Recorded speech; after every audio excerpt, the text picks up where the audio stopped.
Hi, everyone, and welcome to another Homeschool Live with the Old School House.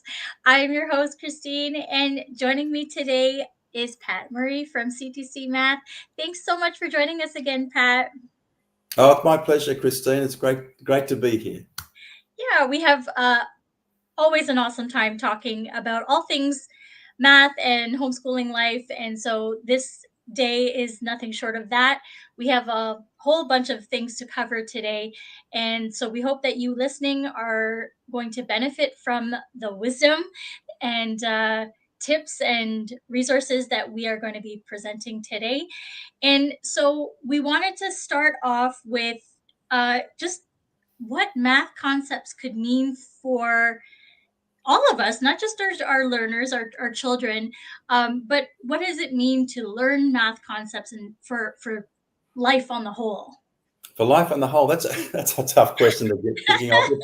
Thanks, Christine. That's a good one. Look, I think, well, firstly, I just love being here with all the homeschooling parents. I really love this community. But, and I just want to acknowledge the unique challenges often that homeschooling parents face.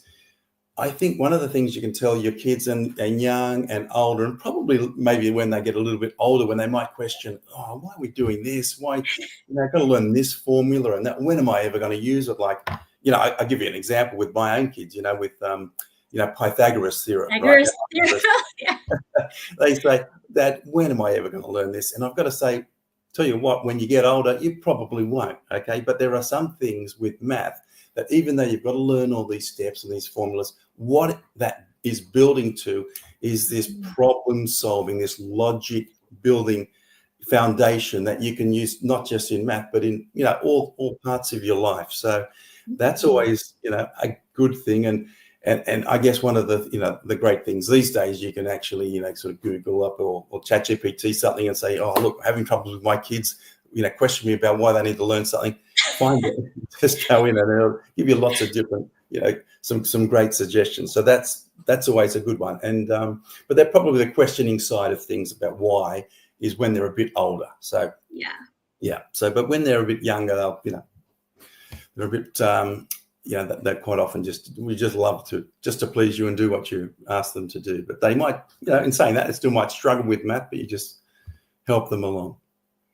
Yeah, and for most part, I know for my guys that they try to look for the excuses. Well, maybe I don't have to do math, but we're always trying to say, no, you have to do it. This is very important. You must do math. And so I think this is a common problem, not just for us homeschoolers, but for those who are in the public school setting too. All students at some point in their student lives, they complain about math and they say, or they look for those reasons.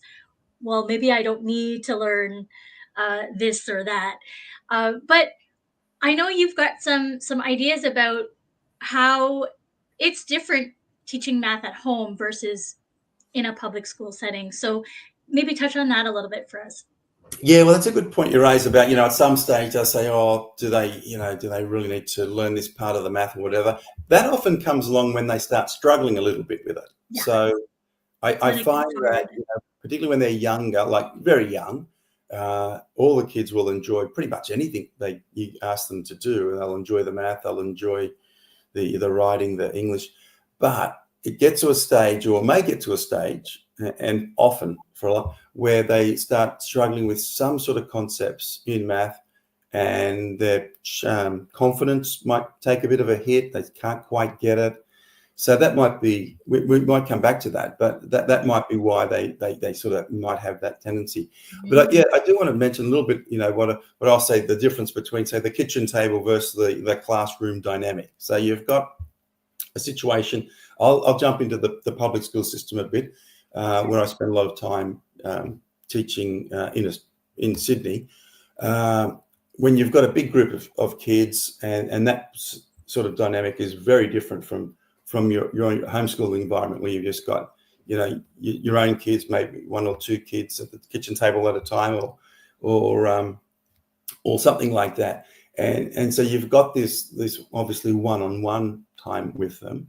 But the other challenge sometimes is if they don't sort of understand something from you that you're trying to teach them, then sometimes the kids, well, you've got nowhere else. They've got nowhere else to go. Whereas in a classroom dynamic, I guess there's a number of, a lot of more peers, I suppose. They may or may not get some help in, and sometimes, Right. and I've got to say, I think this trend, or I sort of call some of these some of these classroom things that have been around for a long time, I still just call them trends, which sometimes just go. And this peer teaching, which is crazy, because why would you want your 7-year-old getting taught by another 7-year-old kid who probably doesn't know anything? So the parents are the key to teach.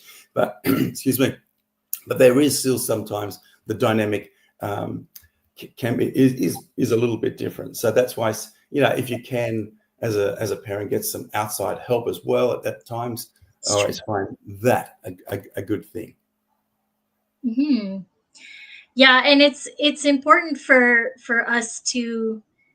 I think I was writing about this just recently, just encouraging us as teachers at home to always be learning ourselves, because we may understand something a certain way because of the way we grew up, and this is the way we learned how to do long division, for example.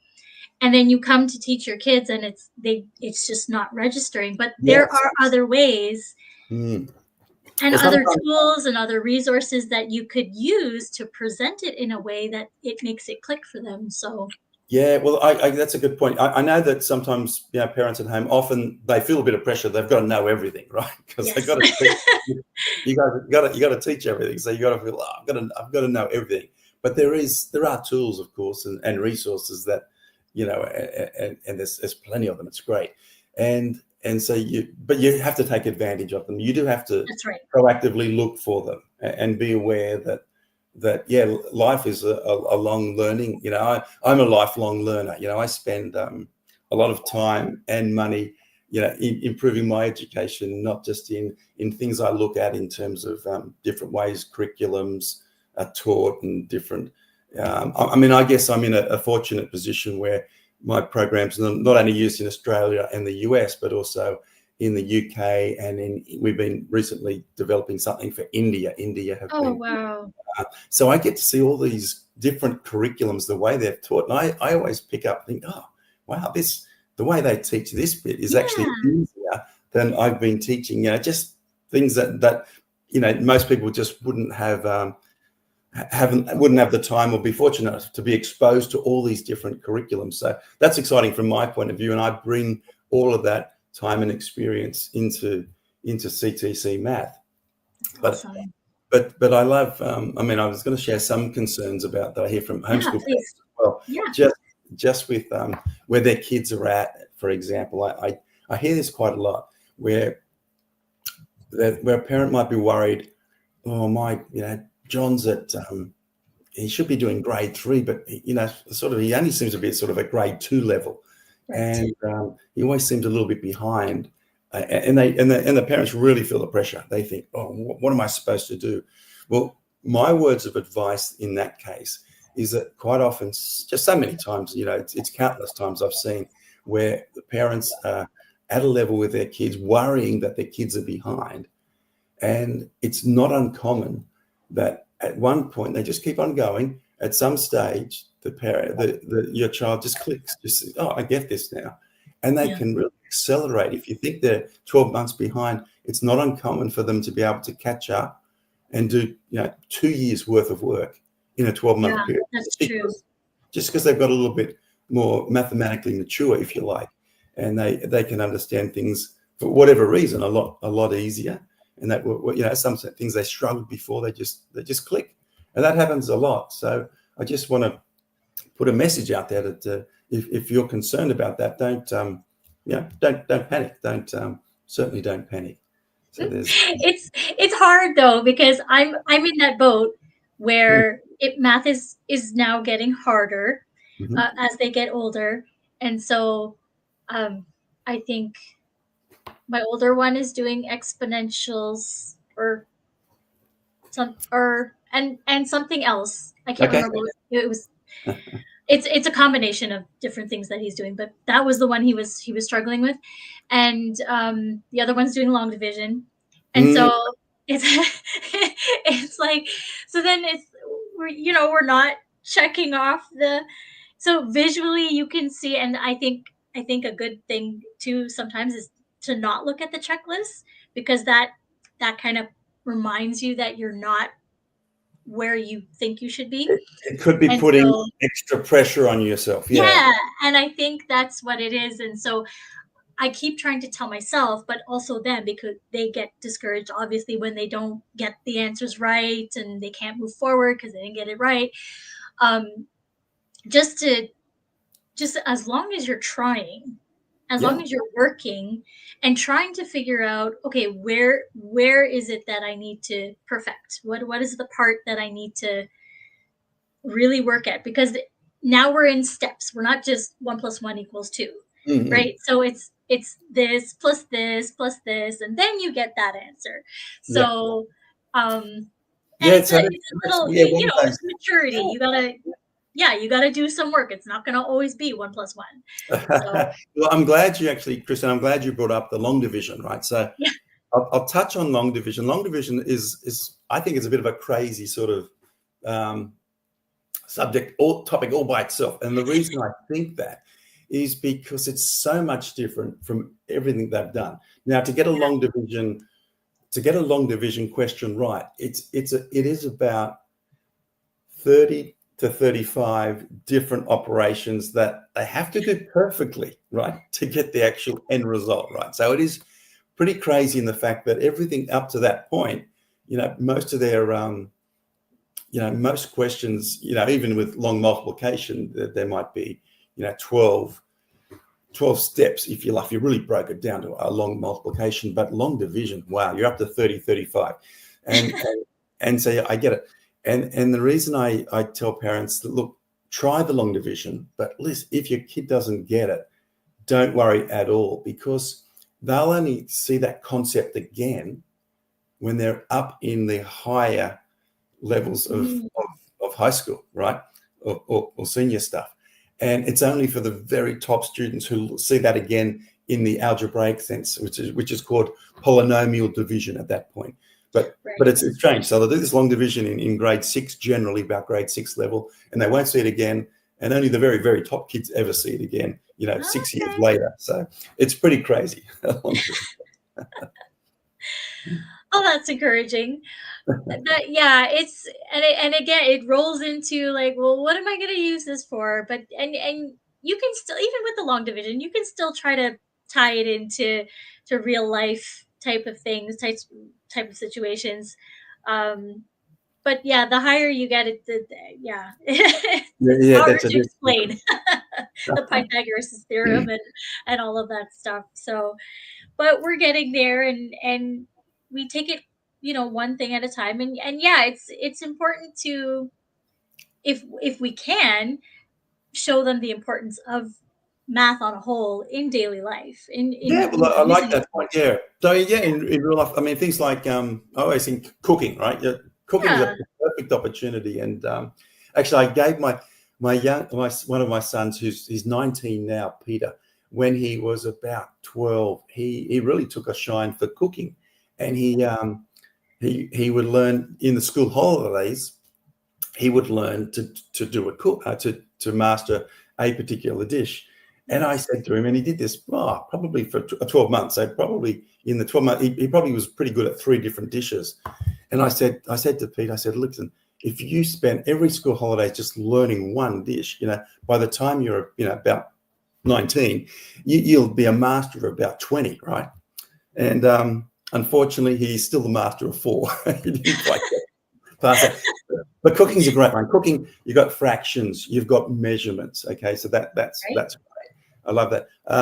And you need ingredients. So when you go to shopping, shopping for cooking, you always got percentages and discounts. And right now, often on the labels you've got your best buys.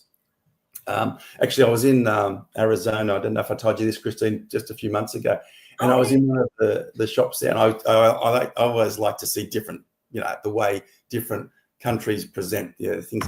And I saw this label and I thought, wow, that is really cheap, whatever the price was. And that was the big price. And underneath it was the main price is you could get that price if you bought this one at full price. And I think that's no discount. I mean, that's a that's a good, Yes. that's, I Yeah. mean, that's even that is a good thing for your kids to see, that the what I would say, not quite the right advertising. but Yes. that's real life, because if I didn't pay attention, I could have just grabbed that. That's a great price, and I would have got to the counter and thought, wow, I didn't think I was paying That's that. right. That's So right. that's a great example, and for kids to be exposed to it as young as they can. Those sort of tricks that shops will play on them is a good thing. Other at home projects at home, measurements, bit of geometry, if you can throw that in, that's great. And as your kids get a bit older, when they have a bit more understanding of money, a family budget is great. Mhm. Planning, and then actually making decisions about the budget, where you've got, we'd like to get this, but we might not, be in the position to get that this month. So all of these things are great to making math, real, making it work. And then, of course, games and puzzles, I always think they're great as well, because they're obviously a very fun activity, often involving different ages. So, there's some still great, even some great board games still, if you, and I know a lot of, this generation, I just see sort of my kids and their colleagues and so on, or peers, and they're certainly moving away from the board games and the card games. But it is interesting when I see some of my kids in their 18, when they're 18, early late teens, early 20s, they sort of get all their groups rediscover these board games. So it is interesting, even when they get to that age. So it not only interesting, but very exciting for me to see them rediscover all of those board games that was part of their early childhood. So Yeah.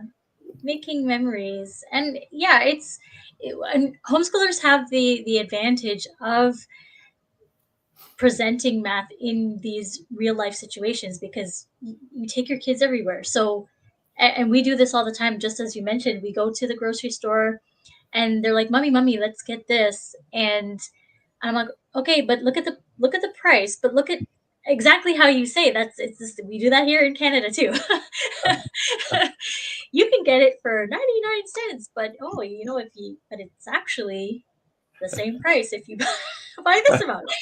So they're like, hey, that's kind of, yeah, that's right. It's not yeah, really, yeah, so it's yeah. not Well, really on sale. So we're not really saving money. And again, with budgeting, I talked, because they're always like, can't we just order food today? Like, I feel like, Chinese food today. And I'm like, well, that's not in the budget this week, because we had to pay for the dentist, or we had to pay for haircuts this week, and we had to the XYZ. And then sometimes I'll take out a piece of paper and say, look at how much money we spent this week. Do you think, seeing how much money that comes in, and they see my uh invoices that I send for work in, so they see my hours and they see how much I get. So I'm like, so you have an idea of what comes in.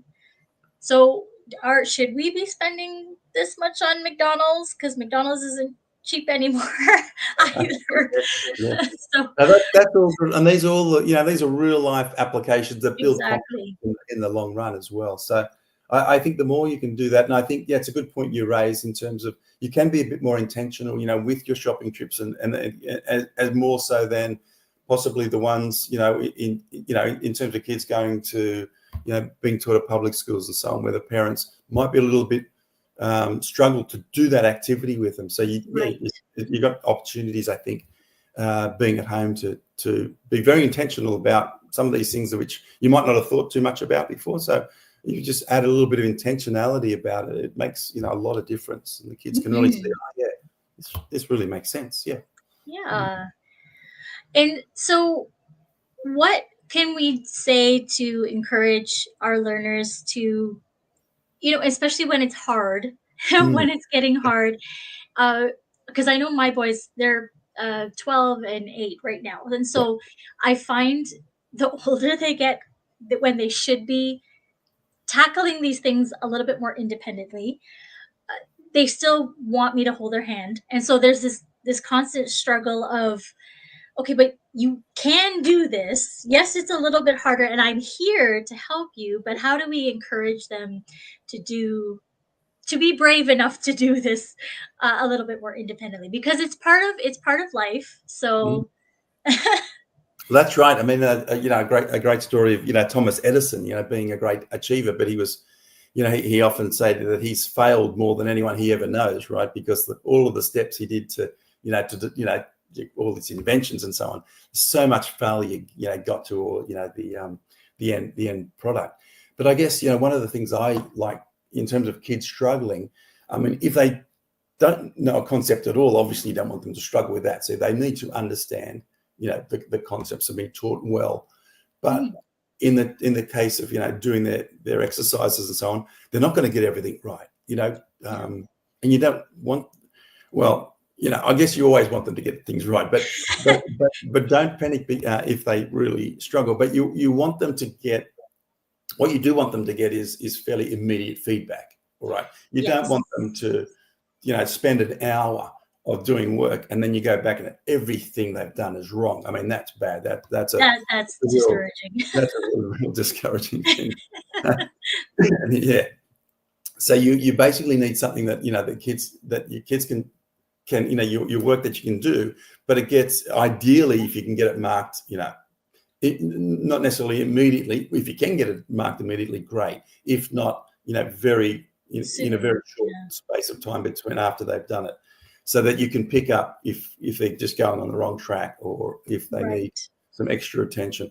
But in terms of them struggling, with the work that you've presented them, no problem at all. That's fine. That then and they need to struggle a bit to work through soon, because math can be pretty challenging. You might give them a bit of a clue. If you do find them struggling, you might give them a bit of a hint.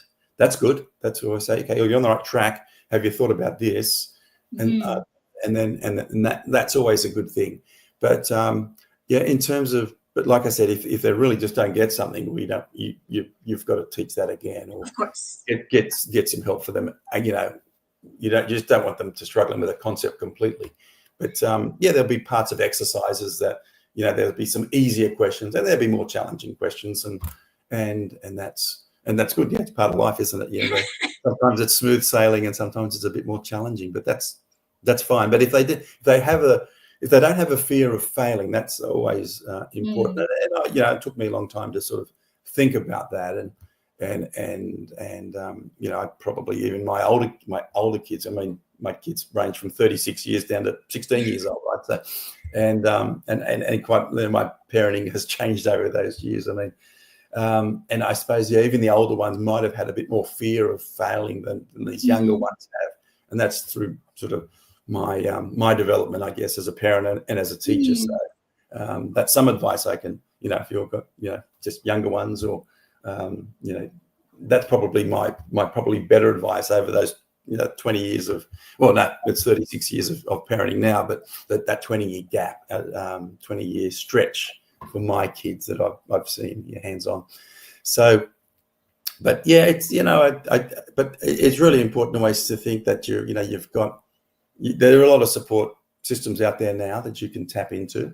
Yeah, A lot of free resources and that.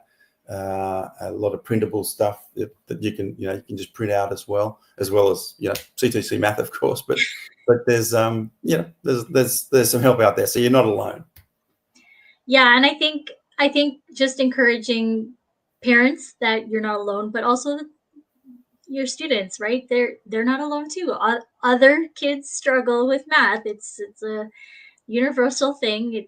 At some point, somebody struggles with one of the topics, and you just gotta work at it. And yeah, it's so important to reach out and uh, find those resources, get the help, get the support of others around you who have been through that, who have tackled those tough math problems and have found the resources that worked for them. So for those of our viewers who are watching and they don't know much about CTC Math, can you give us a rundown of what CTC Math is all about? Yeah, I can. I believe, well, CTC Math is a system. And I like to use the word system. I learned this from Joel Weldon, a friend of mine, a Hall of Famer speaker. He's my speaking coach. So even though I'm pretty old, I still get coaching myself. So anyway, so he says a system. A system saves you stress, time, energy, and money.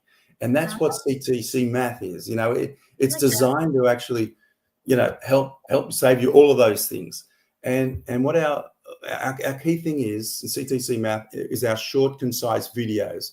So they're 3, 4, 5 minute videos that are really on the ball, and I've sort of blended all my 35 years experience teaching into these very concise lessons. And the reason I do that is because kids only have a certain attention span, and before they start wandering off. So you can keep these videos or explanations nice and short and crisp, but absolutely to the point. Like, I mean, these are ones I haven't just sort of jotted down. Every 5 minute video lesson probably took 12 hours of actually work putting it all together. So that's probably the key. And then after that, after watching a video, they get to practice their questions straight away. So either on a worksheet or more likely interactive questions. And even though they're interactive questions, always pen and paper. Get them to do it on pen and Yeah, paper, unless they're instant recalls, like multiple, your times tables. They're all sure. instant recall. That's fine. Everything else on the pen and paper. Now, excuse me.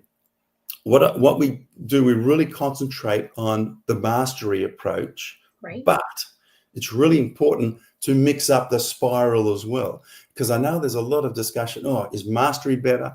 Is spiral better?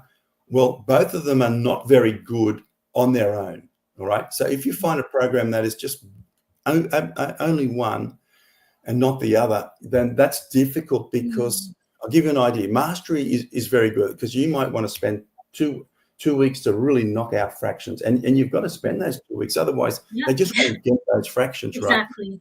Okay, but it's no good doing 2 weeks of fractions and then your child not seeing those fractions again for the next 30 or 40 weeks, right? So what Yeah. we've designed, and we didn't have this initially in our program, but we saw the need for it. We designed the mastery was always there. The spiral, though, comes into play with these weekly revisions that we have. And the weekly revisions are just a simple thing. They're just a worksheet of generally 25 to 30 questions. And that's where the spiral comes in, because it's getting questions right through the year. So they get a refresher. If they get a refresher all the time. So it's not as if they're not re-practicing their mastery side of things.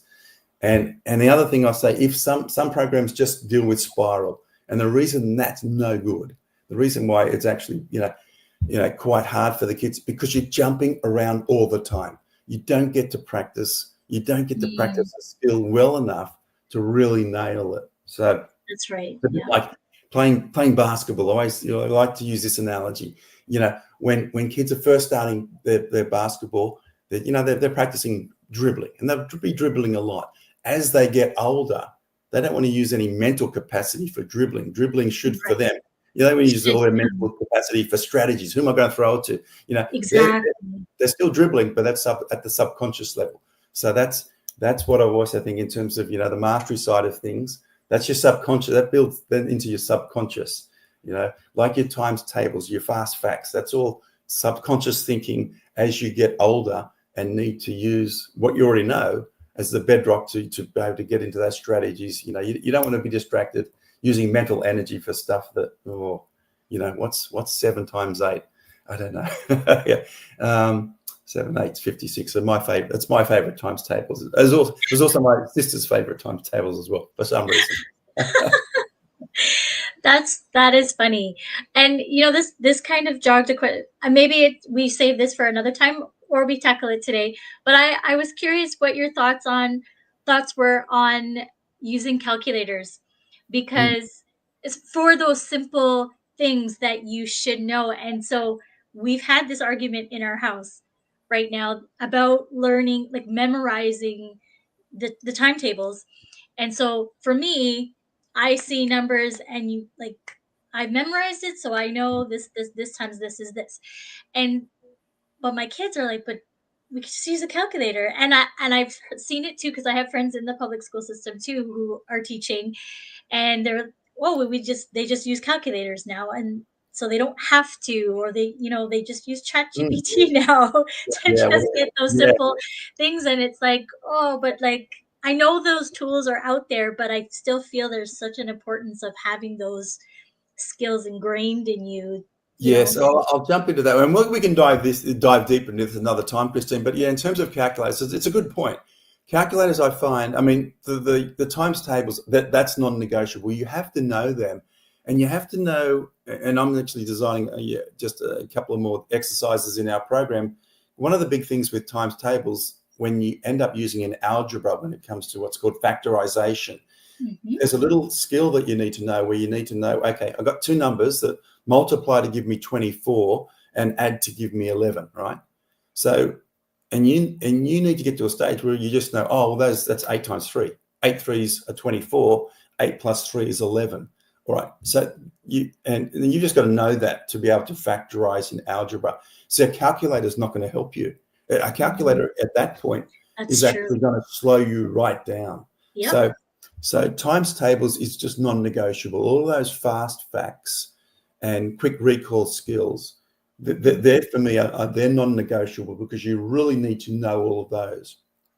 When it comes to, and even grade 5, grade 6, if you're delving into some problem solving where you've got to maybe test a whole lot of, you might be multiplying, big numbers, or dividing, larger numbers. I don't, it's quite appropriate to bring a calculator into that, Yeah. because at that stage, you're not necessarily testing your math skill, your calculation skills. You're testing your logic, your problem solving skills. So I think a Right. calculator at that point is a great tool to assist, because you don't want to get bogged at that stage. You don't want to get bogged down with long The multiplication. extra the extra steps. So, Yeah. so there's the blend. But Mhm. certainly, yeah. So to answer you, we'll dive down a bit more why that's so important. But yeah, if you can just always think that your fast facts, your multiplication tables, they're just a non-negotiable skill that you just want to master, and your kids want to master, and because that serves them so well later on in life.